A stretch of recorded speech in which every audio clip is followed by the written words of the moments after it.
DreAllDay.com. We're now tuned into the show where you learn the discipline to show up day after day to do the work, the confidence to put yourself out there boldly and authentically, and the mental toughness to continue showing up, doing the work, putting yourself out there, even when the success you've expected to achieve has yet to be achieved. And on top of all this, you get a huge dose of personal initiative. What is that? That is the go-getter energy that moves any one of us, including yourself, to go and make things happen instead of wait for things to happen. And then we put all this together into a series of frameworks, approaches, insights, strategies, and techniques all underneath the umbrella of one unified philosophy that is called work on your game. My name is Dre Baldwin, also known as Dre All Day, and welcome to the show. And today's topic is how to communicate concisely. But before we get into this, so remind everybody, send out a text guaranteed to have you focused, sharp, and on point to start your day. Call it the Daily Motivation. I send one out every Monday. Guaranteed to do the same thing for your week. I call that the Monday Motivation. I think yesterday I called it the Weekly Motivation, but it's every week. It comes out on Monday. You should be getting these messages. All you got to do is text me at my number, 305-384-6894, and you'll be in my text community. If you don't get an immediate response, we're still working out some tech issues, but those issues will be fixed, promise you. Text me at my number, and you'll be in the text community. As soon as we get that fixed, you'll be getting those messages consistently. Secondly, Work on Your Game University. That is the place where I do all my coaching. It is actually the only place I do any coaching. If you would like to have me as your direct coach, good news is I make it very simple, and there's only one thing you have to do to get there. You just got to become part of it, rather. Just go to workonyourgameuniversity.com. We will tell you there what exactly our program looks like. You schedule a time to get on a call with us, because I'm not letting anybody come into my coaching program who I don't actually know. I got to know you to come for you to be in my coaching program. So text me at my number. Not text me, excuse me. Go to workonyourgameuniversity.com. Don't text me. Workonyourgameuniversity.com. Schedule a time to get on the call with us, and then we will talk. But you with one of our coaches, we'll talk about where you're at, where you want to go, what you feel like might be in your way. As long as we feel you're a good fit and we know we can help you, we'll tell you how it works, and we'll go from there. Again, workonyourgameuniversity.com. Now, getting into this subject, how to communicate concisely. Let's get clear on the definition of this word concise. It means in a way that is brief but comprehensive. In a way that is brief but comprehensive. This is a skill, meaning it is a practiced ability, which means anyone can develop this ability. It is not a talent. It is not a natural, God-given, innate thing. This is something that anyone can develop if you practice it. Now, this is not something that will come to you overnight if you don't have this as some people do have a natural, innate ability to be concise, but most people do not. So you can develop this ability, because any skill can be developed with conscious practice. Concise communication, folks, is a common ability found in strong communicators. One thing that makes communication strong is that you don't use 10 words when you can use 5. All right, simple communication. You still get your point across, but you don't have to be so verbose in doing so. Any of you who has been coached by me, you've heard me say this directly to you, especially if I've worked with you on any written material. I explain to you how we have to, let's take this sentence that has 13 words and let's get the same point across in 7 words. That's concise. That's being concise. This is also found in people who are experts in their subject matter. In other words, they can get a point across very clearly and easy to understand language without overloading you with verbiage. It's also found in people who are great at explaining and teaching to others. And I would put myself in all 3 of these categories. And if you disagree, you can let me know. Point number 1 in today's topic, once again, is how to communicate concisely. Number 1, brevity. What does brevity mean? I did a whole episode on brevity. Let me tell you about that episode that I did on brevity. So any of you who is not familiar with it, it's one of my favorite episodes. Episode number 1738, the skill of making your point without talking too much. That's what brevity means. That's in my language, but the definition of brevity is concise and exact use of words in writing or speech. So brevity and being concise are cousins, we'll say. Brevity means don't use 10 words when you can use 4, as I just said. There are 3 levels to brevity. Okay, let me give you 3 levels of brevity. 1 is your ability to simplify your ideas and make them as easy to understand as possible, which usually means using fewer words and leaving yourself less room for someone drowning in your verbiage. People should not drown in your words because you've said too many of them. And often what people do is they make a good point and then they drown the good point with too many extra words around it to where the good point gets lost. It gets diluted. Don't do this. Brevity. Use 4 words instead of 10. And this takes work. It takes work to be concise. It takes more work to be concise than it does to be verbose, because it means you have to think about, how do I cut extemporaneous language out of my communication? That takes work. This, in writing, we call this editing. Today I was actually working with a member of Work on Your Game University, and we were working on this. We were working on editing a manuscript for a book, a couple of books that she is putting together right now.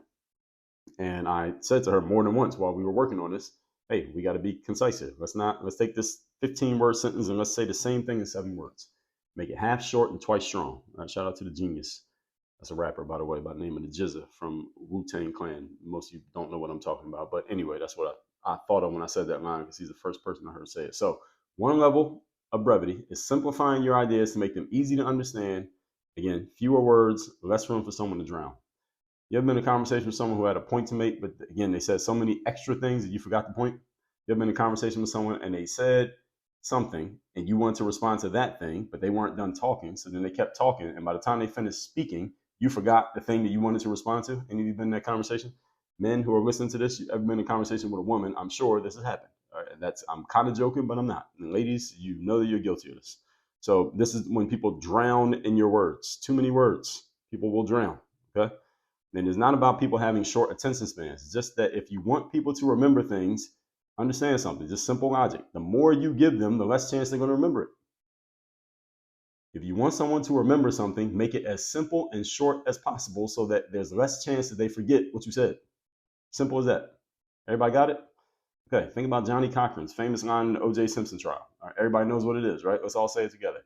If it doesn't fit, you must acquit. 7 words, probably the most famous statement ever made in the courtroom. And everyone remembers it. Why? Because it was concise.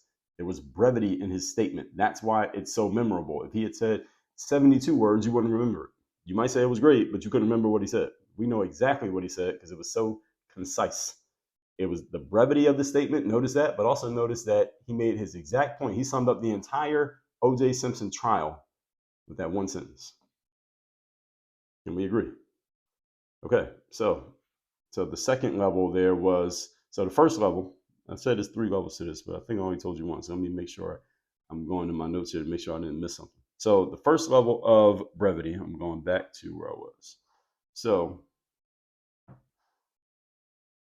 one is your ability to simplify your ideas. And I think I might have skipped the second one. Maybe I said 3 levels, but I only meant 2.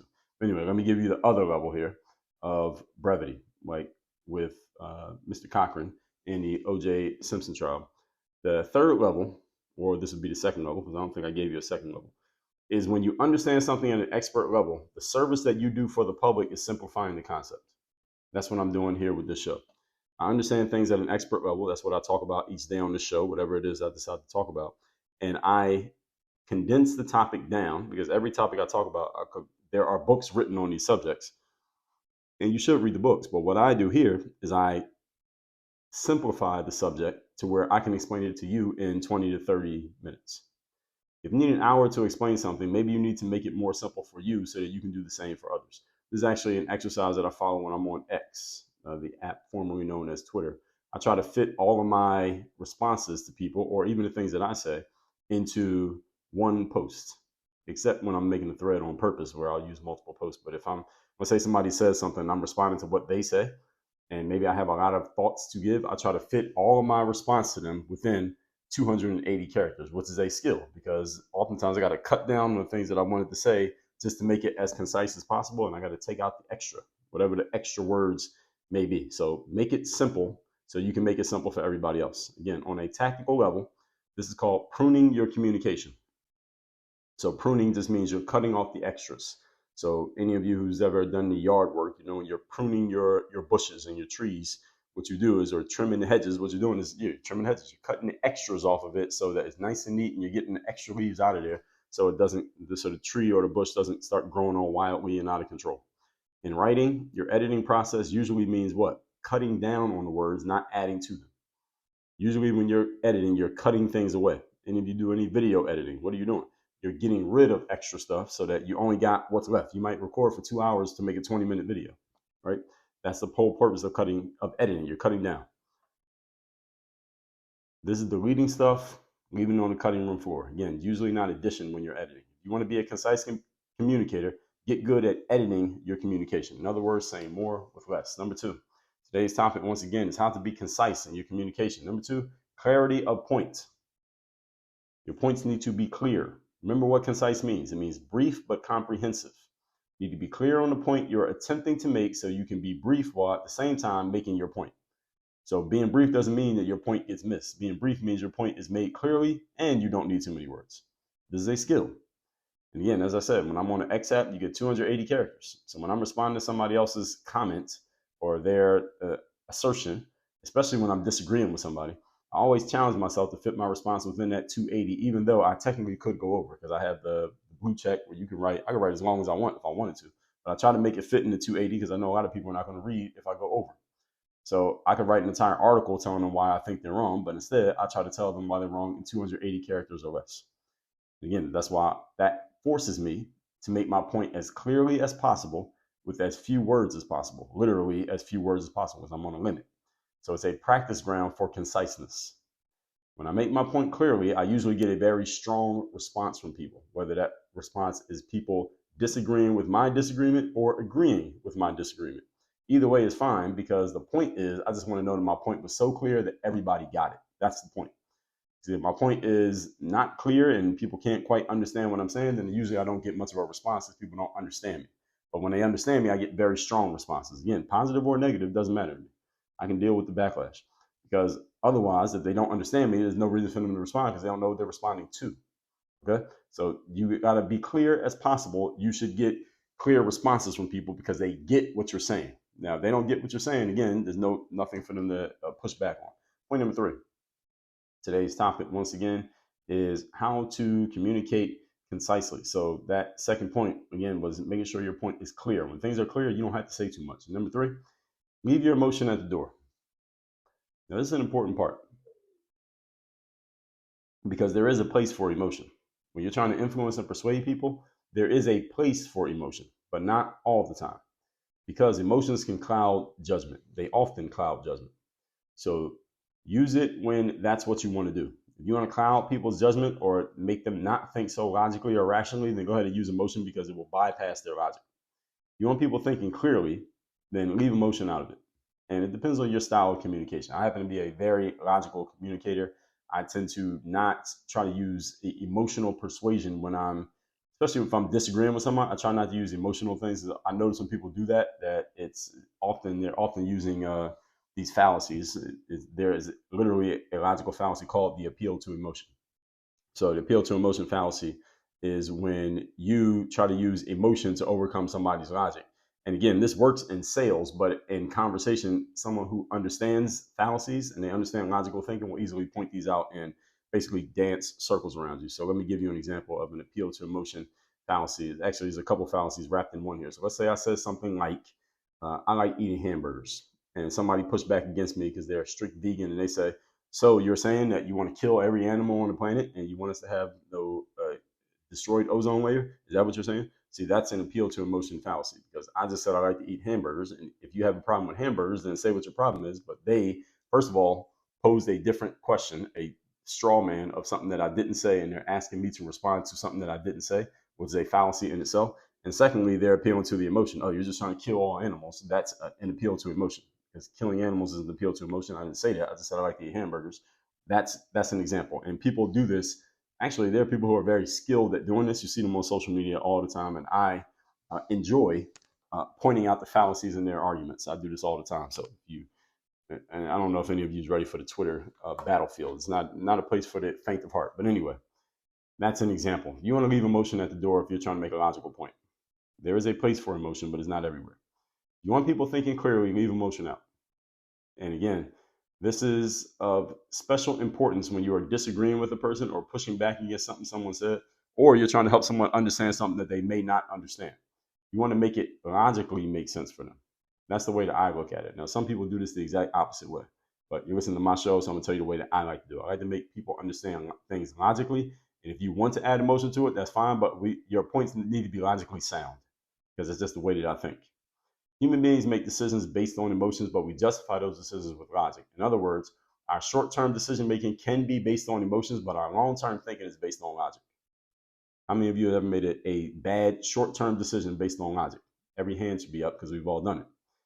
But long-term, we need to use our logic to decide what makes sense. And in the long term of life, we usually our lives in the long term are a reflection of our logical thinking. So someone ends up not doing too well in the long term because they are a failure at logical thinking. And anybody can do good in the short term based on the right emotion with the right person at the right time and in the right place. But we can't judge someone's life off a short term thing. We got to judge it off the long game. And the long game is based on logical, rational decision making, not emotion. Everybody understand? Now emotions run out, they run out. They're like roller coasters. So eventually you get tired of riding on that ride. You just want something steady and calm and normal. That's your logic. And if your logic is flawed, then your long-term results will be just as flawed as your logic. Everybody understand me? Good. So if you want to help a person's way of thinking be altered, you want to alter how someone thinks, and thus you want to alter their actions, first thing you need to do is help them logically understand what you're giving them. They have to logically get it and understand why it makes sense for them. If you only need to use someone in the short term, then you can depend on emotions and you can probably get them to do something just based on emotion because you only need them in the short term. But in the long term, again, emotions eventually wear out. Emotions burn out. So if you need to work with someone over a long period of time, do not depend on emotions only because eventually that person will come to their senses and they'll start thinking more logically. That's what when someone says come to your senses, that's what it means. It means their emotions are no longer controlling them and now their logical brain is thinking. And now you got to make a decision of what makes sense here. And if what you showed them didn't make sense and their emotions are no longer triggered, now what you going to do? Now you're stuck in a hard place. So when I coach people, for example, I like to explain things to them logically and sometimes concisely. Sometimes I'll explain it even deeper. So I want to make sure they get, because I want to make sure they get it. And I want the person who I'm working with to be permanently changed based on what I'm showing and teaching them and helping them with. In other words, I want to transfer my knowledge to them, which is why I explain not only what, but why. And I was just talking to someone today, as a matter of fact, about this exact thing that when you're working with me, I'm not only going to tell you what we're going to do.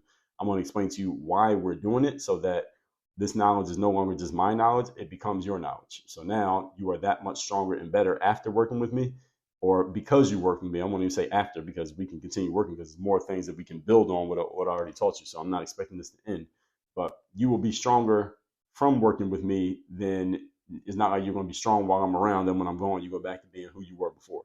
The skill level continues to elevate because I'm continually making you better. Okay. So that's what I aim to do when I work with people. So any of you who's been thinking about working with me, that's another benefit. They just keep coming. All right. The benefits just keep coming.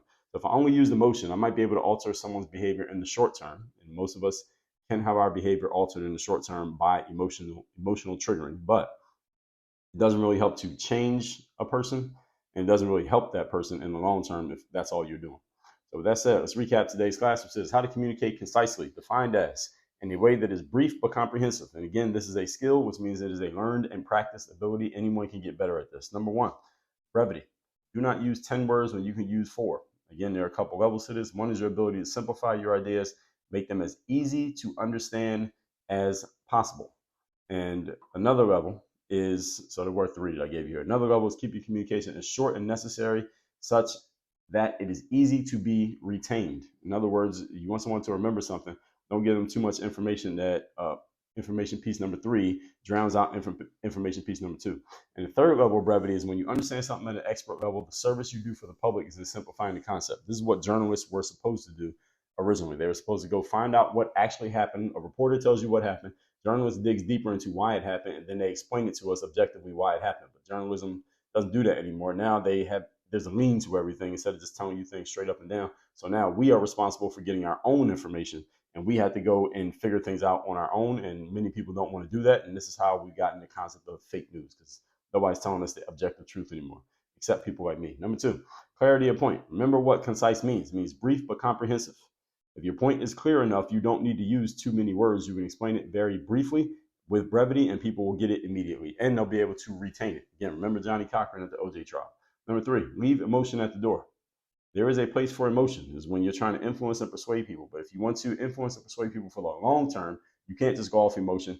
You may use emotion to get them moving, but you need to give them logic because that's the only thing that lasts long term. Logic is a slow burn, long fuel way of long fuel resource. Let's put it that way. Whereas emotion is a high burn. It's a fast burning, but it's a very short term thing. So if you only need someone for the short term, trigger their emotions, use them and get out of there. But if you need someone for the long term, you got to give them the logic. Otherwise, it won't last. That said, folks, make sure you text me. So you're in my text community. My number is 305-384-6894 and workonyourgameuniversity.com. That is a place where I do all my coaching. You want to have me as your coach, go to workonyourgameuniversity.com, see what we're doing, schedule a time to get on a call, and we'll take it from there. Work on your game. Dre, all